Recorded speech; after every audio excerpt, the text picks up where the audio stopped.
Mae 12 fferm prawf y Gysyniad wedi bod yn rhan o brosiect arwain DGC dros yr 19 mis diwethaf, yn treialu amryw o wahanol dechnolegau, syniadau arloesol neu technegau arferion gorau. Hyn I gyd gyda'r bwriad o wella iechyd anifeiliaid a lleihau'r angen I ddefnyddio gwrthfeicrobau.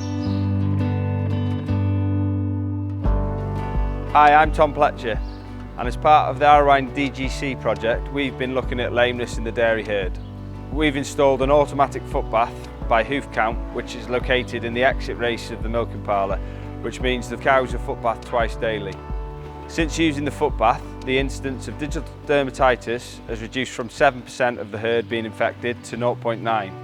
This has resulted in a great health and welfare improvements, along with economic benefits, as we've seen a saving of around £14,000 due to decreased costs associated with lameness incidents. Antibiotic usage is also reduced by 19%.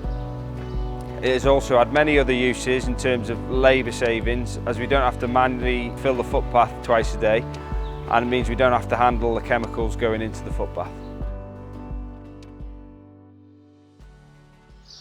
Helo, Bleddyn Davies I fi, a fi'n ffarmo yma yn Blaenglon Fawr yn Nhagaregg mewn partneriaeth gyda'n rhieni. A ni yw un o'r 12 fferm prawf o Gysyniad gyda prosiect Arwain DGC. Bod ein defnydd ni o antibiotics yn isel yn barod, wedyn teimlo bod dal lle I wella, yn enwedig gyda'r lloi ni'n prynu mewn I fagu. Ni'n prynu rhwng 80 a 100 o loi mewn bob blwyddyn, ac yn hanesyddol yn prynu o sawl fferm gwahanol trwy gwahanol farchnadoedd lleol. Fe benderfynon ni llynedd I brynu lloi o un fferm yn unig, mwyn gwella bioddiogelwch y fferm ac o ran iechyd.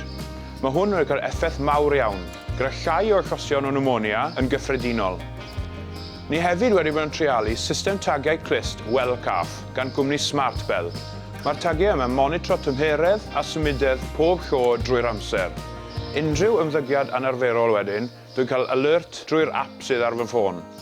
Gall system bigo unrhyw salwch posibl lan hyd at 3 diwrnod yn gynt na unrhyw arwyddion gweledol, gan alluogi I glyfydau a heintiau cael eu dal yn gynnar. Mae hwn yn galluogi ni wedyn I wneud asesiad o'r lloi a rhoi triniaeth fel ni'n gweld. Mae hwn yn galluogi ni I lleihau yr angen am antibiotics. Mae'r newid hwn mewn polisi prynu lloi ynghyd â'r defnydd o technoleg newydd wedi arwain at lloi lot yn iachach, ac mae defnydd o antibiotics wedi gostwng bron I hanner, o 13.2 mg I bob kilo yn 2021 I 7.6 mg I bob kilo yn 2022.